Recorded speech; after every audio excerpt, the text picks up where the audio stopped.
Saludos, entes biológicos. Hoy me acompañarán en un viaje muy especial, en busca de hongos a los bosques lluviosos de la precordillera en la zona centro-sur de Chile. No sé bien realmente con qué nos vayamos a encontrar. Es tan probable toparnos con viejos conocidos como con especímenes nunca antes descritos en el mundo. Bienvenidos a un nuevo video de Fungi Virtual Lab. Ok, nuestro objetivo es el Parque Piedras Blancas, en la localidad de Vilches Alto, al este de Talca. Pero yo vivo en Santiago de Chile. No sé manejar, no tengo auto y vivo sola.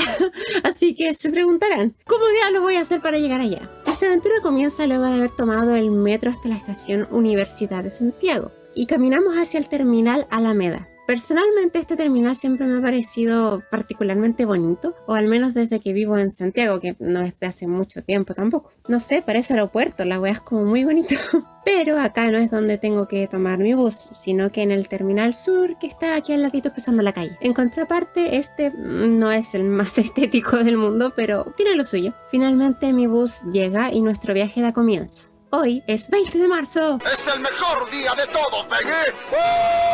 ¡Es 20 de marzo! Por lo que oficialmente comienza el otoño. Y justo hoy, como relojito, llegaron las lluvias a Santiago. Lluvias bastante fuertes que aún no suelen ser muy usuales por estas fechas en la capital. Y que venían de sur a norte. No como yo que iba de norte a sur. Me fui justo de Santiago cuando las lluvias estaban llegando y ya había llovido torrencialmente en el sur hace ya varios días. Por lo mismo la razón de este viaje para precisamente esta fecha, ya que son las primeras grandes lluvias del otoño, al menos acá en la zona central. Y como era de esperarse, me topé con ellas en la carretera. Y tal vez están diciendo, bueno, asumo que tu bus va a Talca, ¿no?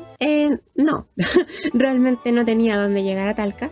Así que menos mal, llegaré a la humilde morada de un viejo amigo y colega en Linares, un poquito más al sur. De camino pude ver cantidad de plantaciones forestales de pino. Y como claro, es de esperarse en esta zona de bosque esclerófilo, un bosque caracterizado por sus árboles de hoja dura y siempre verde. Por eso esclerófilo, esclero de duro y filo de hoja. Vegetación dominante en la zona centro de Chile, cuyos hongos ya visitaremos en otro video. Luego de 4 horas y un poquito más de viaje, llegamos a Linares. Obviamente no grabé nada en la casa donde me quedé por cuestiones de respeto. Seré neurodivergente, pero no soy estúpido.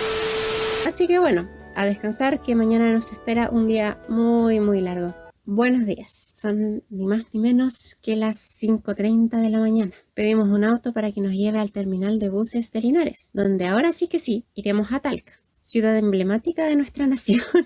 Luego de unos más o menos 40 minutos de viaje llegamos, aún sin haber amanecido. Aprovechamos de desayunar mientras aún no salía el bus que nos llevaría al parque. Nos terminamos nuestra churrasca con tecito y nos subimos al bus que nos llevaría a la localidad de Vilches Alto, para finalmente llegar a nuestro destino. Luego de como 1 hora y algo más de viaje, llegamos. ¡Y por la mierda que hace frío! ¡Ah! Pero claro, ¿cómo no iba a hacer frío si eran las 8 de la mañana en la precordillera y había llovido mucho el día anterior? ¿Cómo no iba a estar helado como poto pingüino, pues? Pero bueno, es ahora cuando comienza la verdadera travesía. Nos encontramos en el Parque Piedras Blancas, localidad de restos arqueológicos milenarios y senderos que atraviesan un bosque dominado por roble y coigüe. Pero a lo largo del trayecto fácilmente nos topamos con radal, canelo, arrayán, avellano, chaura y muchas otras plantas. Ingresamos al parque estando ya pendientes del camino para ingresar si nos encontrábamos algo interesante por los troncos o por el suelo. Pero nada que valga la pena comentar realmente. Hasta que llegamos a estos carteles con señaléticas de distancias de algunas localidades del parque y otras localidades fuera del parque, como Talca, París y Londres, por ejemplo.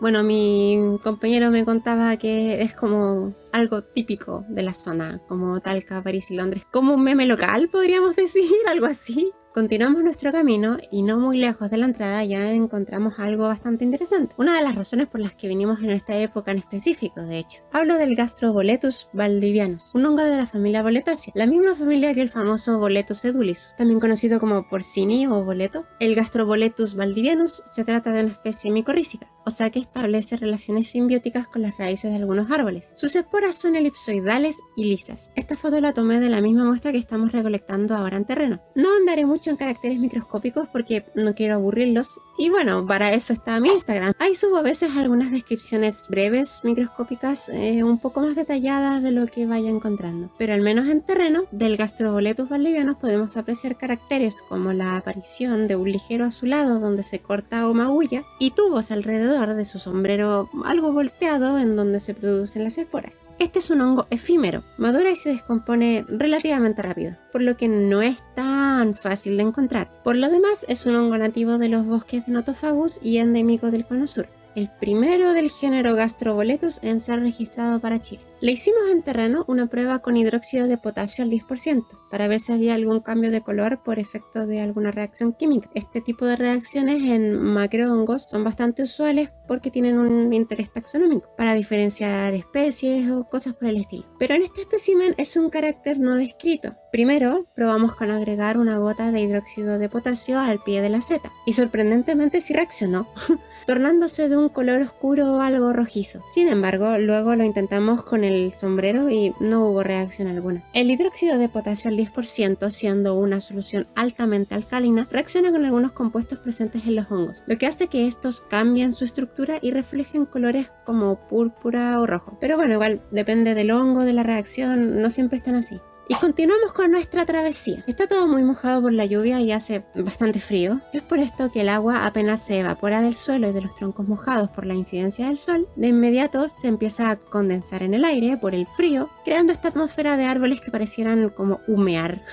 Pero bueno, está bien bonito, bien como inmersivo el ambiente. Sin ir mucho más allá, nos topamos con este tronco que pareciera estar hecho de cubitos. Esto se debe a que fue descompuesto por hongos de pudrición parda. Justamente este tipo de pudrición se caracteriza por dejar la madera de un tono pardo y segregada como en cubitos. Esto ocurre porque el hongo descompuso la celulosa y la hemicelulosa de la madera, pero no la lignina. Y al reverso de este tronco nos encontramos con un hongo corticioide blanco, también conocidos como hongos costra por la forma en la que crece su cuerpo frutal. Son muy comunes descomponedores de madera. Prácticamente tronco a medio descomponer que te topes por ahí es muy probable que tenga uno de estos hongos. La mayoría de estos no es posible determinar a qué género o especie pertenecen sin observar caracteres microscópicos. Su taxonomía se basa mucho en microscopía. Y justo al lado de este tronco nos topamos con una agarical lepiotoide, o sea, una seta con láminas y con una forma típica del género Lepiota, por eso lepiotoide. Pero podría tratarse tanto de una lepiota como de un Leucoagaricus u otro género perteneciente a la familia Agaricacea. Todo dependerá de la morfología microscópica y algunas reacciones químicas que también se observan a nivel de células, por lo que no es posible determinar qué hongo es sin el uso de microscopios y ciertos reactivos. Creo que es necesario mencionar igualmente que al hacer esto no le estamos generando ningún daño al hongo. Recordemos que el verdadero cuerpo del hongo está inmerso en el sustrato,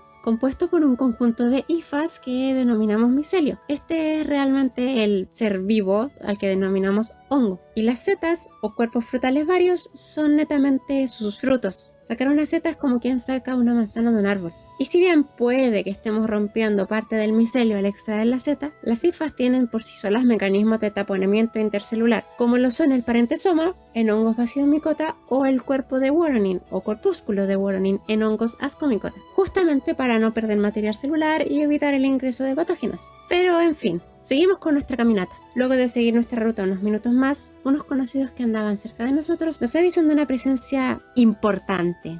Nos dicen que encontraron un hongo que, bueno, es bastante conocido, pero a pesar de esto siempre es grato y sorprendente toparse con uno de ellos. Es ni más ni menos que el Boletus loyo, hongo endémico de Chile y Argentina, famoso por su comestibilidad y sabor. Se puede ver bastante grande este ejemplar, sin embargo, la seta puede llegar a ser muchísimo más grande. Particularmente de este ejemplar me sorprendió su turgencia, o sea, escuchen lo duro que es.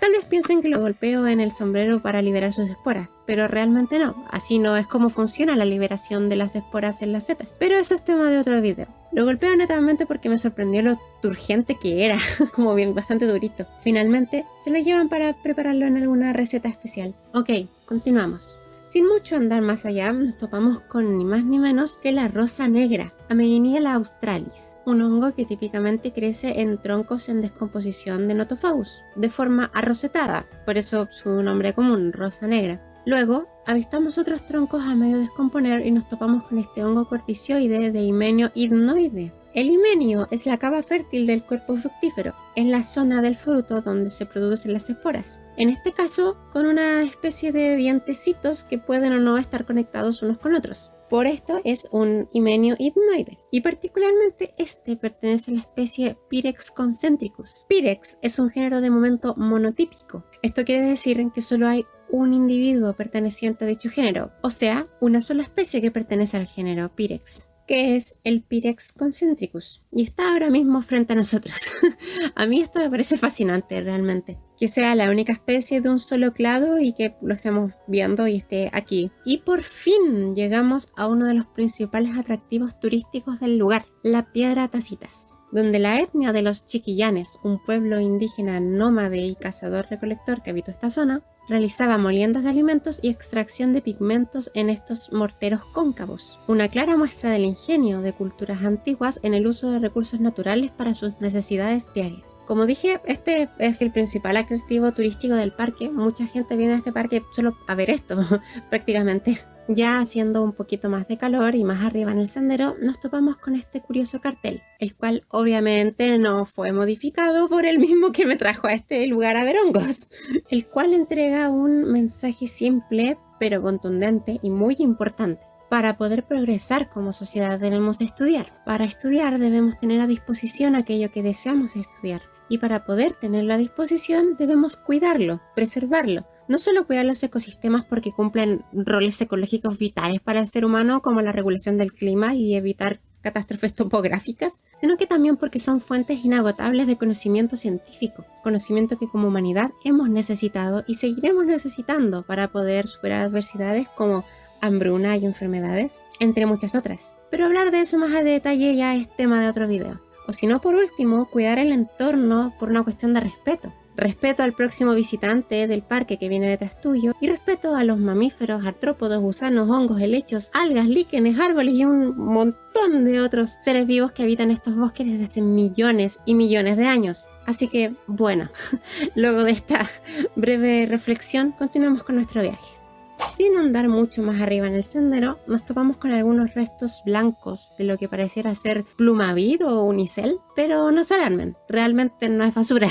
Son restos del cuerpo fructífero de un Laetiporus portentosus, el hongo que cae del cielo, o mejor dicho, de los árboles, también conocido comúnmente como el hongo pata de elefante. Este produce una fructificación blanquecina que crece a modo de repisa, con un himenio compuesto de poros por debajo del mismo. Este mismísimo puede llegar a medir más de 40 centímetros de ancho, y cuando ya esporuló y se comienza a descomponer, se cae del árbol dejando sus restos algo dispersos, como pueden ver. Este, por ejemplo, se está cayendo de una altura considerable. Ahora llegamos a otro atractivo turístico de este lugar, la Piedra del Mono, que es básicamente una roca que de perfil tiene cara como de gorila y eso.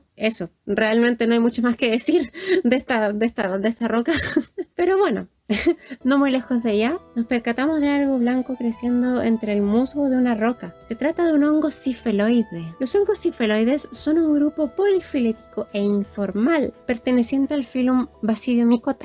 Estos producen cuerpos fructíferos diminutos, de tonos claros, blanquecinos por lo general, en forma de copa, tubo o disco. Podríamos decir que se confunden fácilmente con los hongos en copa, del filum Ascomycota, pero estamos hablando del filum Basidiomycota. Filogenéticamente son cosas, bastante distintas dentro del reino fungi. Pero claro, como ya dije, son fácilmente confundibles por su forma macroscópica. Particularmente este ejemplar trata de una Rhynbachia. Creemos que podría tratarse de un espécimen cercano a Rhynbachia arachnoidea, aunque a nuestro criterio difiere de ella un poco por ciertas cualidades morfológicas. Pero por ahí va el asunto. Luego, continuamos y llegamos hasta un arroyo que nos dispusimos a cruzar. Y justo cuando estoy maniobrando mi parkour para poder cruzar, veo no muy a lo lejos un tronco inmerso en el agua con unos grandes puntos blancos. ¡La cebolla! Así que me dispuse a estirarme bastante para sacarlo del agua, rezando por no caerme al arroyo con todo y mochila, pero finalmente pude sacarlo para examinarlo mejor. Y en efecto, sí eran hongos. Y no cualquier hongo, eran hongos gelatinosos. Estos hongos son típicamente del orden Dacrymicetales o tremelales, pero en este caso no teníamos idea de lo que habíamos encontrado. Tenían formas como de muelas, pero hechas como de jalea. No sé, era rarísimo, al menos yo nunca los había visto. Pero eso no es todo. Como dato les comento que, bueno, spoiler, ya nos llevamos algunos de estos ejemplares al laboratorio y el resto del tronco lo dejamos en donde estaba. Y al revisarlo bajo el microscopio no vimos lo que esperábamos ver. No era perteneciente a ninguno de los dos órdenes típicos de hongos gelatinosos, sino que era perteneciente al filo Ascomycota. No está ni cerca filogenéticamente del resto de hongos gelatinosos más comunes. Realmente nada que ver con lo que pensábamos que podía ser. Y de momento no lo hemos analizado lo suficiente para saber de qué especie podríamos estar hablando. Se supone que mis zapatos son a prueba de agua, pero están tan viejos y algo rotos que igual me entró agua a las patas, así que bueno. En fin, estamos ahora en una zona menos intervenida. De inmediato mi compañero me muestra a lo lejos unas setas de un color rojo muy vibrante. Eran ni más ni menos que setas del género Hygroscibe, también conocidos comúnmente como waxcap, gorros de cera en inglés. Son setas que suelen crecer gregarias y con tonalidades muy vibrantes. Son muy lindos. Habían muchos a nuestro alrededor, pero para determinar de qué especie podrían ser es necesario en la mayoría de estos casos una revisión con microscopía de este género. Y bueno, seguimos desplazándonos cuidadosamente entre el bosque hasta llegar a un spot interesante. Avistamos a lo lejos unos Austropaxillus, lo que pareciera ser también unos Hypholoma, unos trametes y un corticioide de himenio poroso que reaccionaba al hidróxido de potasio, tornándose prácticamente negro. Este era hidrófobo, así que nos costó bastante que el líquido se quedara sobre el cuerpo frutal para ver si reaccionaba o no. Y bueno, netamente seguimos con nuestro camino de salida del parque porque ya se estaba haciendo algo tarde y yo tengo que regresar a Santiago. Espero que hayan disfrutado mucho este viaje micológico para conocer un poco de los hongos que podemos encontrar en estos bosques, su vegetación y algo de su historia. Si te gusta este tipo de contenido, por favor, suscríbete y deja tu like. Ya nos estaremos viendo pronto para una nueva travesía de hongos por Chile. Gracias por llegar hasta acá y nos vemos en un próximo video. Adiós.